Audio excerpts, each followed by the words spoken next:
Hi అండి, అందరికీ నమస్తే. ఈరోజు మనం పూరీలోకి శనగపిండి ఆలు కూర ఎలా ప్రిపేర్ చేసుకోవాలో చూసేద్దాము. దీనికోసం స్టవ్ వెలిగించి మూకుడు పెట్టుకుని అందులో కొంచెం ఆయిల్ వేసి ఆయిల్ని వేడెక్కనివ్వాలి. ఆయిల్ వేగాక 1 టేబుల్ స్పూన్ ఆవాలు, 1 టేబుల్ స్పూన్ జీలకర్ర వేసి మనం ఆవాల్ని చిటపటమన్నిద్దాము.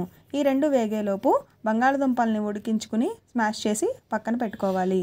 ఈ ఆవాలు జీలకర్ర వేగాక కలర్ చేంజ్ అయ్యాక ముందుగా కడిగి శుభ్రం చేసుకున్నటువంటి కరివేపాకును కూడా వేసి వేగనిద్దాం. ఈ మిశ్రమం అంతా వేగాక ముందుగా తరిగి పెట్టుకున్నటువంటి అల్లం ముక్కలు, పచ్చిమిరపకాయ ముక్కలు వేసి వేయించుకోవాలి. అల్లం పచ్చిమిర్చి వేగుతుండగానే మనకి కలర్ చేంజ్ అవుతాయి. తర్వాత ముందుగా సిద్ధం చేసుకున్నటువంటి సన్నగా తరిగి పెట్టుకున్నటువంటి ఉల్లిపాయ ముక్కలను కూడా వేసి వేగనిద్దాం. ఈ ఉల్లిపాయ ముక్కలు మరి మనం ఎర్రగా వేయించుకోకూడదు, ఎందుకంటే శనగపిండి కూర కాబట్టి మనం ఎక్కువ వేయించుకోకూడదు. కొంచెం వేగాలి, కొంచెం ఉడకాలి కాబట్టి లైట్ గోల్డెన్ బ్రౌన్ కలర్ వచ్చేంత వరకు మాత్రమే ఈ ఉల్లిపాయ ముక్కలు వేయించుకోవాలి. తర్వాత మీకు ఎంతైతే కూర కావాలో అంతవరకు మీరు వాటర్ తీసుకోండి. మీ ఇంట్లో కుటుంబ సభ్యులను బట్టి మీరు వాటర్ తీసుకుని వాటర్ వేసి కొంచెం మరుగుతూ ఉండగానే మనం రుచికి సరిపడినంత ఉప్పు వేసుకోవాలి. రుచికి సరిపడినంత అంటే జనరల్గా పూరీలోకి చపాతీల్లోకి కూరలో ఉప్పు ఎక్కువైతే అసలు ఏదీ తినలేరు. అటు చపాతీ తినలేరు, ఇటు పూరీ తినలేరు. కాబట్టి రుచికి సరిపడినంత ఉప్పు మాత్రమే మనం వేసుకోవాలి.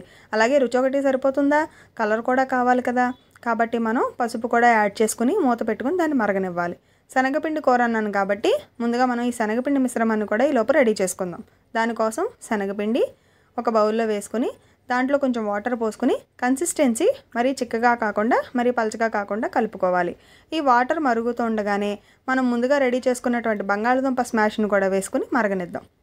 ఈ మరుగుతున్న మిశ్రమంలోనే మనం శనగపిండి మిశ్రమాన్ని కూడా వేసి ఈ వాటరు, శనగపిండి, బంగాళదుంప 3 కూడా చక్కగా ఒకదాన్నొకటి అత్తుకునేటట్టు మనం పైకి కిందకి చక్కగా గరిటె పుచ్చుకుని కలపాలి. కలిపి దాన్ని కాసేపు మూత పెట్టి మరగనివ్వాలి.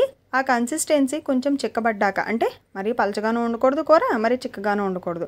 కొంచెం కన్సిస్టెన్సీ మీకు సరిపడా అయ్యాక దాని మీద కొత్తిమీర వేసి గార్నిష్ చేసుకోవాలి. అంతే, వేడి వేడి పూరీ కూర రెడీ.